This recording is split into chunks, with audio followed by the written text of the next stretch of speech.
Beshem Hashem Naaseh Ve Natzliach. Aujourd'hui, nous parlons des guerres du roi David. David dut mener de nombreuses guerres contre ses ennemis. Il était encore jeune quand il fit preuve de courage exceptionnel et affronta le géant Goliath, souvenez-vous. Il ne s'était armé que d'une fronde et de 3 pierres pour lutter contre lui et sauver les Juifs des Pélishtim. Durant toute sa vie, il ne se battit que pour le bien de son peuple, pour qu'il puisse vivre en sécurité dans son pays. Il ne faisait pas la guerre parce qu'il aimait la bataille ou voulait s'enrichir du butin, loin de là. Les temps de guerre sont toujours des périodes difficiles. Pourtant, c'est justement alors que David se dévoila dans toute sa piété et sa grandeur. Il mettait son entière confiance en Hachem. Avant la bataille, il priait Hachem de lui envoyer son secours, et après la victoire, il le remerciait et le louait. À cause du nombre de ces guerres, il n'eut pas le droit de construire le Beth Amikdash. Mais Hachem considéra son intention de le faire comme s'il l'avait réalisé. Bien que le temple fût bâti par son fils Shlomo, il fut appelé à son nom, comme il est écrit dans les Téhélim, un cantique rédigé en l'honneur de l'inauguration du temple de David. Dès qu'il monta sur le trône, David voulut conquérir la ville de Jérusalem qui appartenait alors à des idolâtres, les Yévoussim, les Jébuséens. Il désirait en faire la capitale d'Israël, mais ce n'était pas une chose facile, car ses résidents avaient conclu une alliance avec les Juifs encore du temps d'Abraham Avinu, notre patriarche, lorsque celui-ci avait voulu acheter la Merat Marpella des Chittéens. Il lui avait dit « Nous savons qu'Hachem vous donnera tous ces pays, à vous et à votre descendance. Notre terre aussi vous appartiendra dans le futur.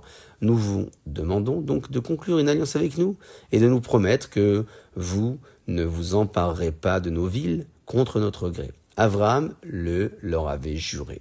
Lorsque David devint roi, tous les peuples craignaient sa force. Ils savaient qu'ils ne pouvaient pas lui résister.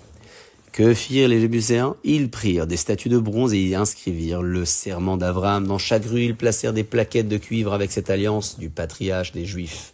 Lorsque David et ses hommes les virent, ils ne purent pas conquérir leur ville. Ils campèrent autour de Jérusalem, réfléchissant comment faire disparaître ces statues. Or, la ville était entourée de murailles épaisses, et personne ne pouvait y entrer ni en sortir.